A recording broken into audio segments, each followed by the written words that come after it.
my part. I'm doing my part. I'm doing my part. I didn't do fucking shit.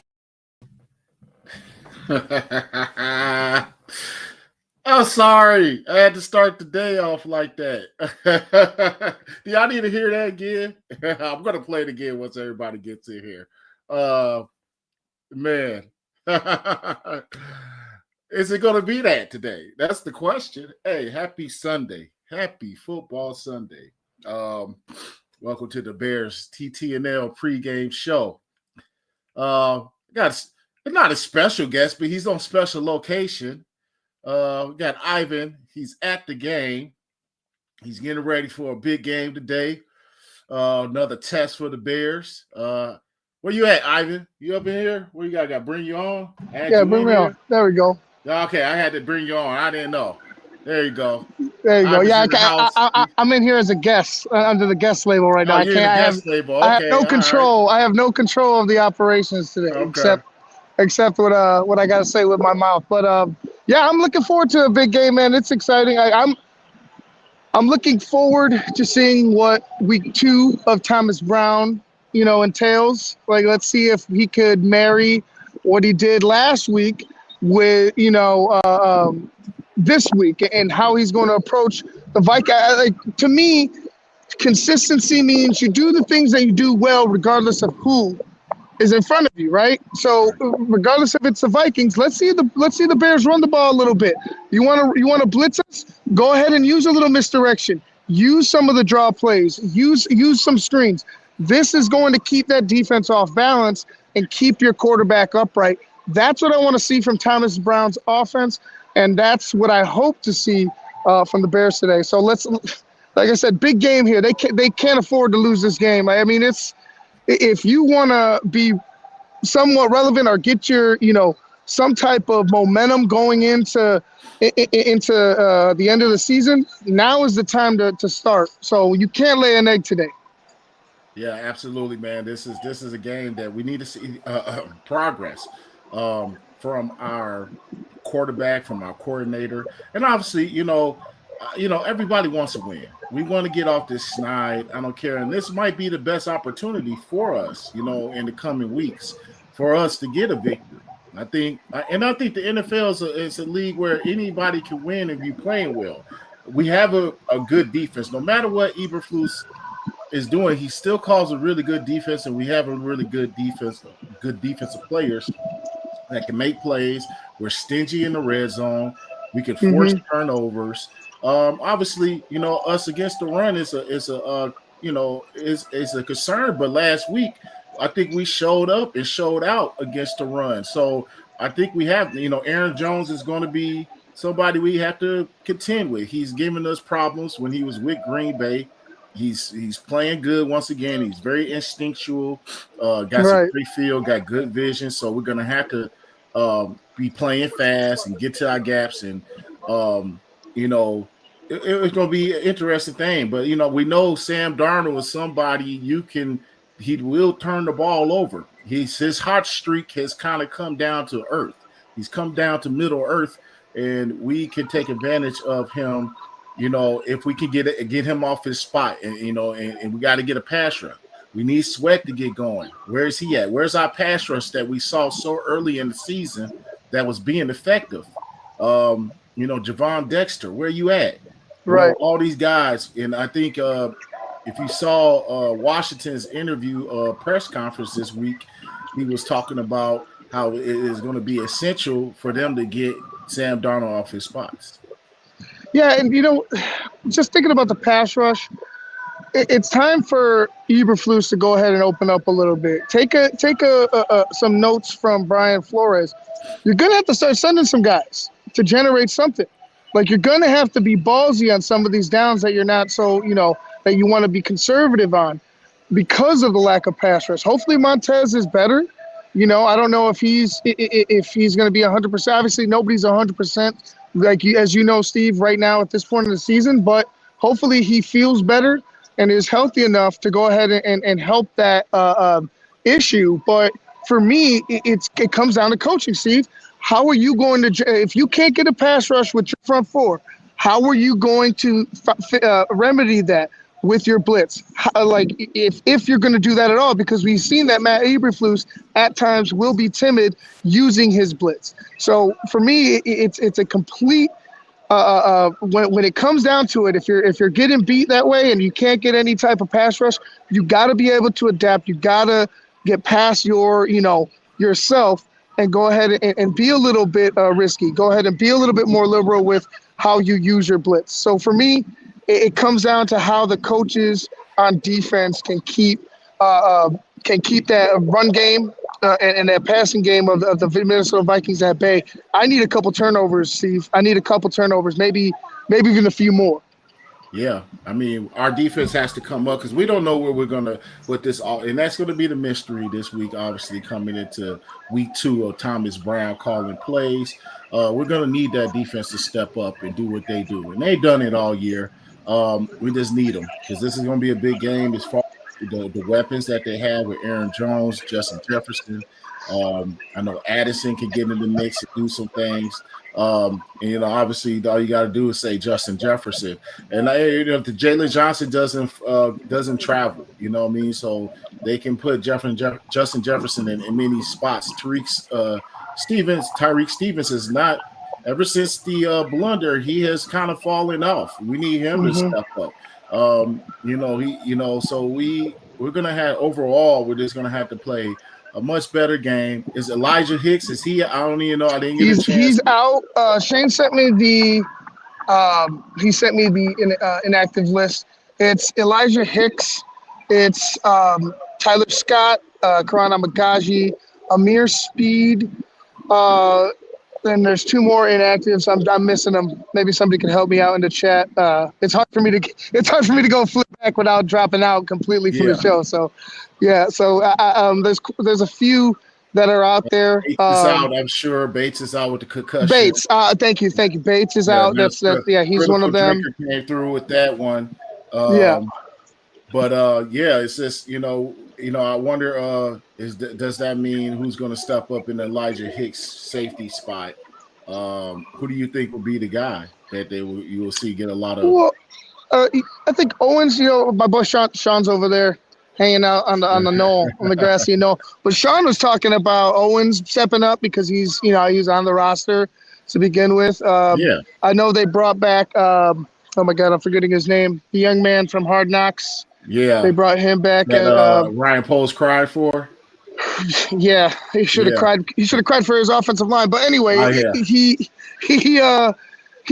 back. So they had some depth in there. I don't know if he's going to get some playing time or not, but we'll see. I'm looking forward. Like my thing is, I think the defense will be there regardless of who's playing.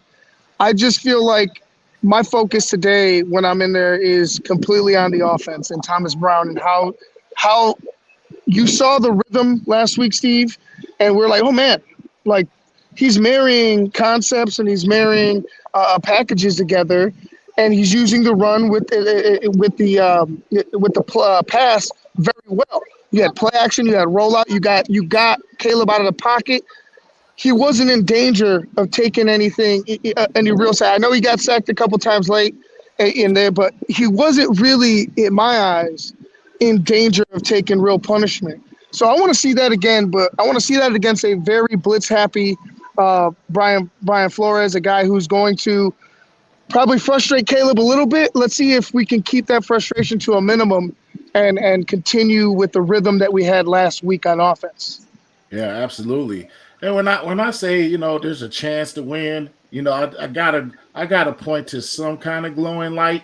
But obviously, I got away from my point was really the focus. I think we all want to win, and there's a chance to win, but the real focus is going to be on Caleb's progression. It's going to be on Thomas Brown, his progression.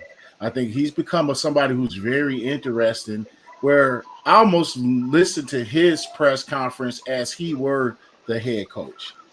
Like he is the guy leading. He's almost taken, and maybe that goes to Eberflus not wanting a strong personality, somebody who can be a threat to his head coaching spot at a coordinator position, because the guy was interviewed for head coaching positions and offensive coordinator positions. And Right. you know, and he just talks so well and demanding, and it just sounds like what should your head coach. Obviously, he has a job to do, and you know, everybody's one like, oh, he should take over. You know, I want him to focus on being the offensive coordinator because I want him to because he hasn't had much time to do that. I know people like fire flus, put Thomas Brown.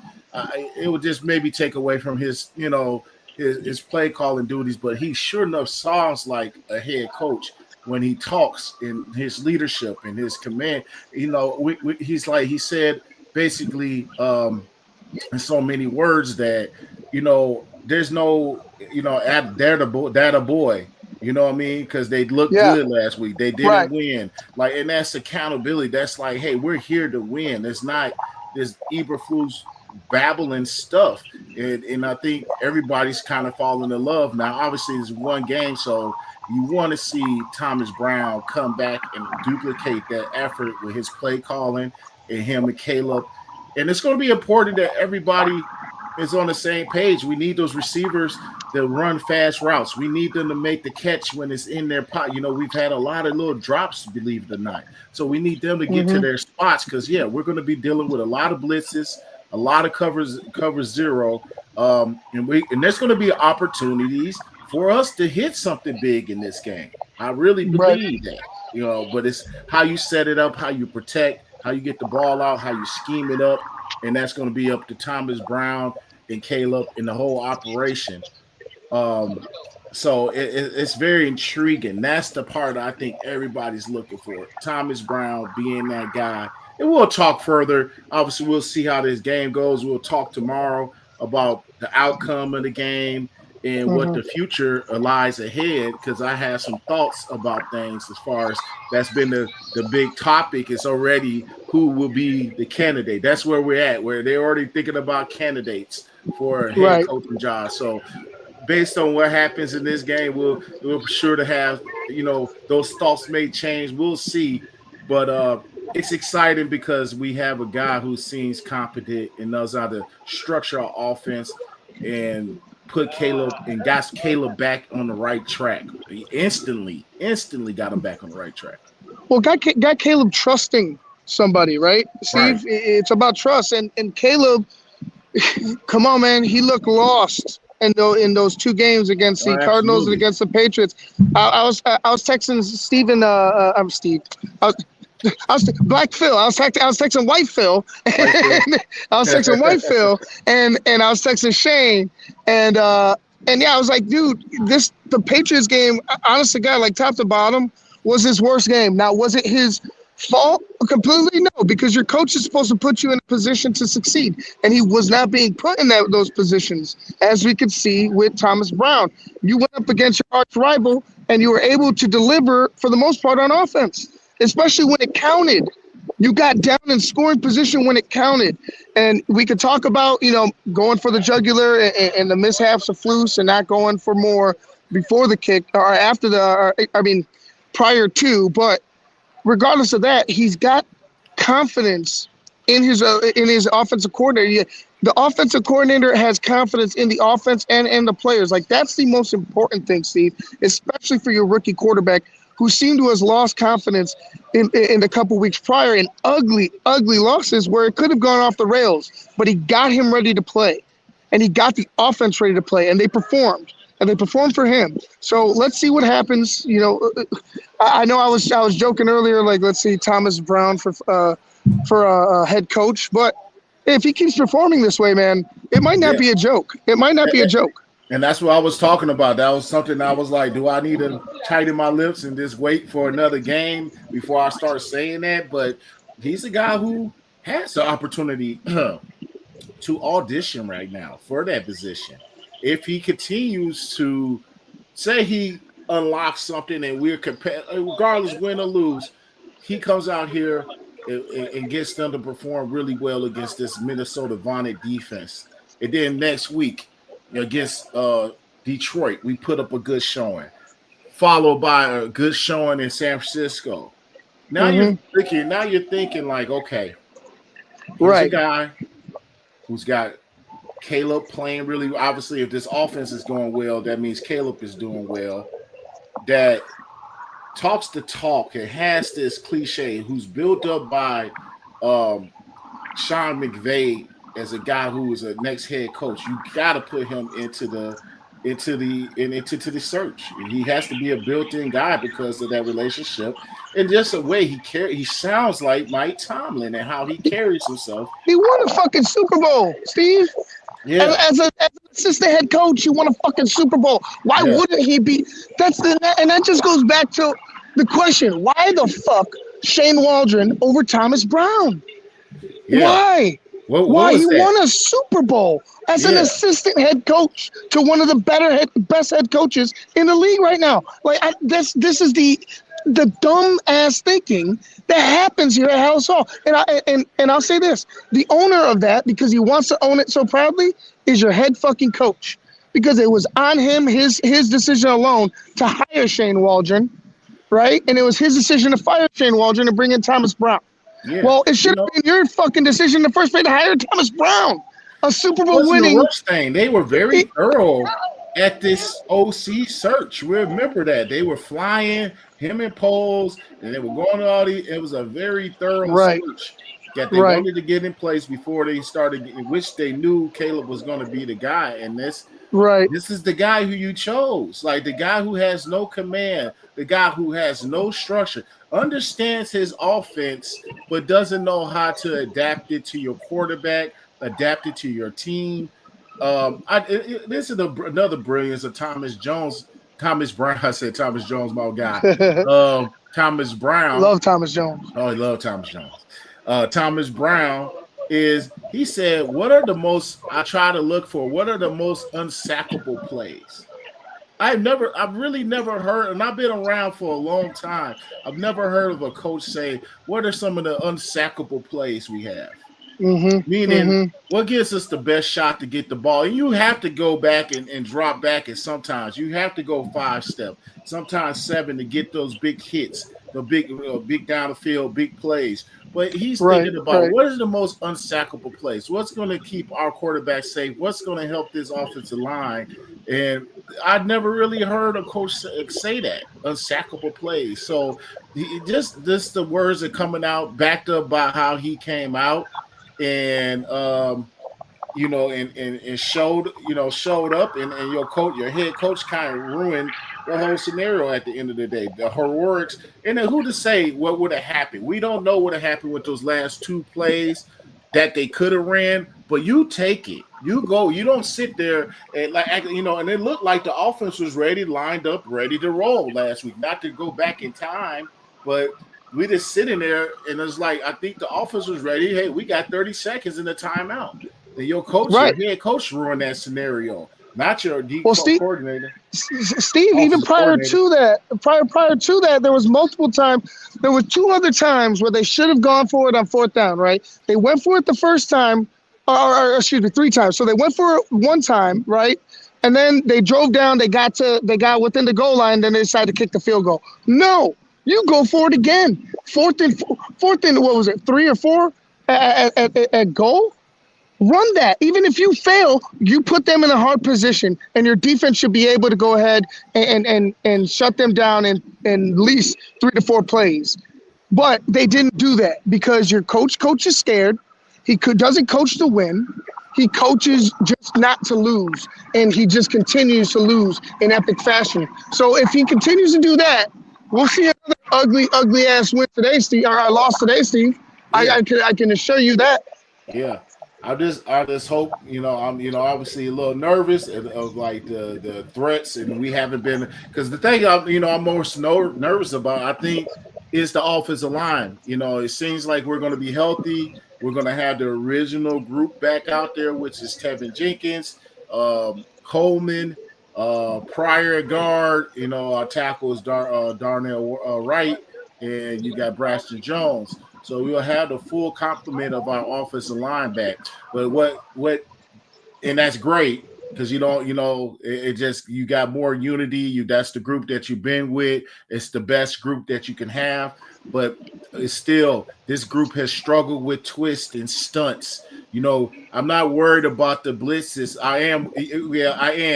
I'm worried about them being coupled with the blitzes and the stunts that Hey, we're what's up, Big able Steve? to. What's going on, man? What's your? Sure. Go ahead, Steve. I'm just worried about the blitz and stunts that our offensive line have not been struggling with in the past, coupled with blitzes. So I know that Brian Flores is looking at, which all coordinators and all teams do, and go back in the past to see what this group struggles with. He's going to try to exploit that, and I'm sure that this offensive line, and I don't know, Morgan. We'll see what he. Olin said today. I was surprised that Olin is like impressed with Morgan. I just not. You know what I mean? Like, Right. it's, as much as I love Olin, I'm surprised sometimes I don't agree with everything with him. It's just been surprising this year. I'm like, I don't agree with Olin with that, and I agree with that's my guy, man. That's like the big brother. But I don't agree with the Morgan thing, man. I just don't think fundamentally he's got those guys playing very well. But they've continued to struggle with that, being on different levels. That's something you drill. That's Harry Hested. We're going to drill for the twist. We're going to be so sound and even though we can't duplicate it, we're going to run it with our guys, but we're going to run it and rep it over and over and over and over again. And then you rep that in the off season. You just throw those drills in there, so we know how not to be on set. We know how to pass things off. And I just don't think he had those guys prepared for that. I don't think it's because those guys ain't talented enough. I think they're not prepared. They're not, ready for it. And we've been very bad at it. But I think where you could counteract that is by your offensive coordinator, you know what I mean, and what he calls. And so let's see what it looks like. That's all we can see, what it looks like. And that's the exciting thing that I think wakes you up on, even though we're 4-6, what wakes you up is to see that you got a coordinator now that got Caleb on track. Big challenge. Let's see how they step up to this challenge, and we hope that we get a Bears with victory and we can get off the snide. I think it will make us all feel better, but most importantly, where's Caleb's progressing headed towards? Correct, and that's the only thing that I feel like right now. Well, I want to say the only thing. Let me not be so narrow-minded. It's the most important thing, right? Yes. It's the most important thing right now. Absolutely is. He looked great. He's looked great in some certain games, but then you see if you take him right now and you put too much on his plate, or you put any quarterback that has too much on their plate, they're going to struggle. I mean, I think every quarterback has struggled at a certain point, regardless. And I know, you got Bo Nix and you got Jaden Daniels that have been doing really well. But again, it's about what situation you put them in, and it comes down to coaching. So, Caleb Williams to me has all the tools. I am not worried about Caleb Williams. I'm worried about who you're putting around him to develop Caleb Williams, and that's the most important thing. Before we're gonna head in, Sean, I wanted to get Sean's prediction on the game in real quick. Okay. Before we head in. And my prediction is that we're going to be bitching about Eberflus after the game. I don't see us winning this one. Yeah, I'm with you. You got a score? I just 27-16 Vikings. 27-16 Vikings. Okay. Sean Stewart. All right, I can go down with that. I'm thinking the opposite. I think the Bears can overcome some of the coaching mistakes today. It's still going to be a close one. I believe I said 23-20 Bears. Coming down to a 3-point game again. They've been in plenty of them. Eberflus has plenty of opportunities to win these 1-point games. He just doesn't do it. So I think this is one that's going to fall in his lap. The sun shines on a dog ass, someday. You know what I mean? Like once, at least one day. But it's just that. Like, I think we're going to get lucky enough and overcome coaching mistakes and win this football game. It's sad to say that, but that's kind of how I feel. I believe in Caleb Williams. I believe in the players that we have on this football team. I just don't believe in the head coach, and I don't believe in some of the decisions that have been made so far this season. And look where we are. look where we are, Steve. You know what I'm saying? Just hoping that we can scrap and make something of this season. When we still have 7 weeks left, we're just praying and hoping we fall into luck. That shouldn't be where we are as a franchise, Steve. I'm tired of it. You're tired of it. I think Brisker said it best. We deserve better. We deserve better. Yep. So I'm gonna roll out, Steve. Hey, real quick, doesn't this look like the Wizard of Oz castle? If I go like this, it does. I was like, am I not right? What the angle that is? Yes, Well, broadcasting from the land of Oz. That's where I'm at. Broadcasting from the land of Oz. I'm Ivan Vargas. But anyways, guys, I appreciate everybody in the chat. Steve, appreciate you. Well, hopefully we get a victory out, and we could have a good rant from White Phil, on BHL after the game. So appreciate you guys. All right, man. All right, Ivan. Ivan's up out of here. All right. That was Ivan on location at the Bears game. I'm not there. Obviously, I'm at the conference at the crib.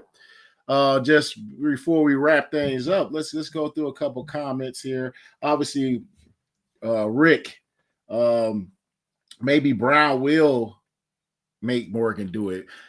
Maybe he, maybe he's a guy who's going to be more in control. Like, hey, what's our answer to these stunts? What are you doing? Maybe you got a guy now who's in charge of that offensive side of the ball that's going to your offensive line coach. What's the plan? What's your game plan for this? When I was coaching in arena football, my offensive coordinator, Cy Burley, was a good buddy of mine. He would come to me and ask me what was my answer for a particular thing that a defensive line is doing.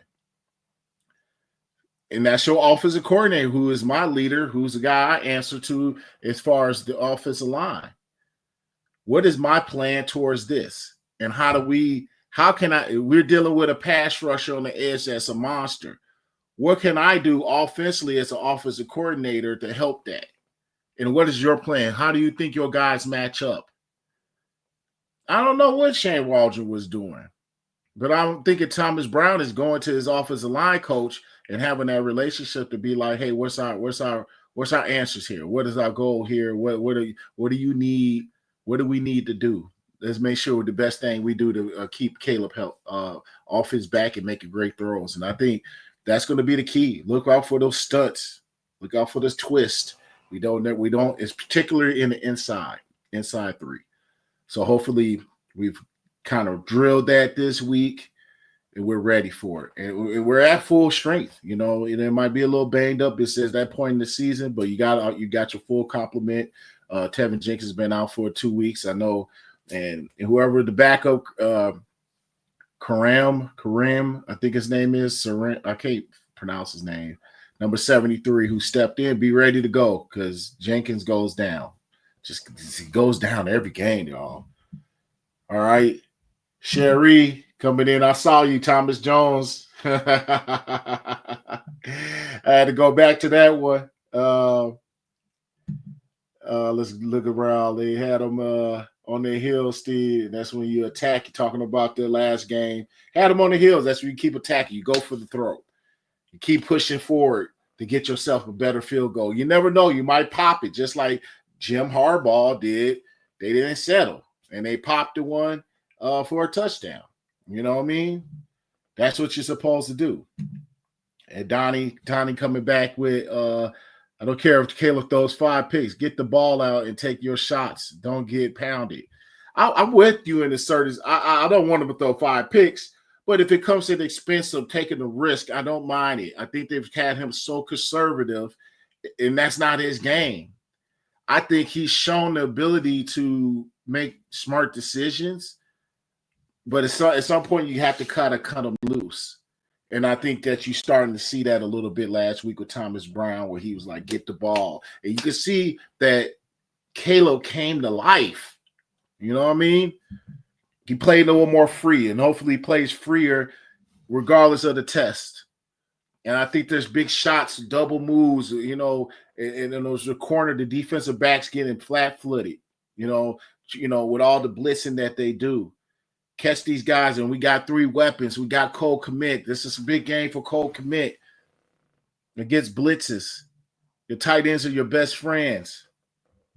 Let's make him as our best friend, and he's on my starting lineup today. In my line, and I need to get a big victory. Yeah, man, it's just, and who else? Cherie, go come back to Cherie. Love my shirt. Thank you, Cherie. Thank you. Had this one for a while. Hopefully, it brings us some luck today. All right, guys. Well, you know, it is what it is, man. You know, big game. This is what gets us up. We're Bears fans. We're passionate. I've played for these guys. I grew up I was a Bears fan. Very committed this year because you want to see us get back to winning and see us when it's playoff time, instead of us watching a bunch of teams. You wanted to see us, and it doesn't seem like the case. But we know we have a special quarterback, and I think all the haters, the people who just don't like the kid, or you just was so stuck on Justin Fields and you're still stuck on him. I just don't understand that. Great guy, but he's moved on. He's on the bench somewhere else. He's dealing with his own situation. We got our guy, or you go somewhere else. And I think it's proven that you know, yeah, he has to take his credit. And the kid has no problem to be accountable. Absolutely none. But you also are hampered by an offensive line that you did not build up, as Brian Poles, and you're hampered by receivers who started kind of being disinterested. I think they were affected by your offensive coordinator. And bottom line, your offensive coordinator and your head coach. Now you bring in Thomas Brown, and you see life being jolted into the whole offense, and you hope that carries on to today. Big challenge, big, huge challenge with Brian Flores, who's a possible candidate to be head coaching if they move on from Eberflus. It shall be interesting today. Shall be interesting. And anybody who wasn't here when I played this, I gotta play it. You gotta check it out. Hold on. I'm doing my part. I'm doing my part. I'm doing my part. I didn't do fucking shit. I'm hoping that we do our part today and actually take out one of our division opponents. Our division is one of the best, was supposed to be the best, and we somehow play the bottom feeders. Hopefully we step up and we do what we got to do. But I'm going to tell you what, you guys, hit the like button. Once again, hit the like buttons on your way out of here. Do me that favor. Do the TTNL that favor. Hit that like button on your way out as we close this thing out. Predictions, drop them right now. What you got? To give you mine. I want the Bears to win, as I always say. And I started going against them. I am going against them today because I just can't lay my hat on the table anymore for it. You know what I mean? I can't keep doing it until they show me something. Otherwise, it's a whole scope, it's a whole team, and your head coach starts making better decisions in crucial situations down the stretch. All right? But I expect this offense to do what they need to do. I think we just come up short. Damn, Richard Gordon, you just took my damn prediction right out of my mouth. As soon as I get ready to say, Richard, you just took it out of my mouth. But I'm not going with the Bears. Flip that around. I'm going Minnesota, 24-21, Minnesota. You took my exact prediction as far as scores. I'm going 24-21, Minnesota, because I got the Bears putting up some points today. 3 touchdowns. That would look great. 3 touchdowns. Let's maybe I would love that to be maybe 2 touchdowns from Caleb.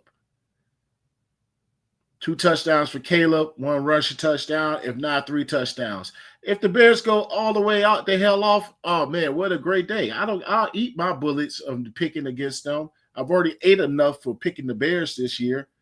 So I'll eat my bullets and not picking against them and picking Minnesota.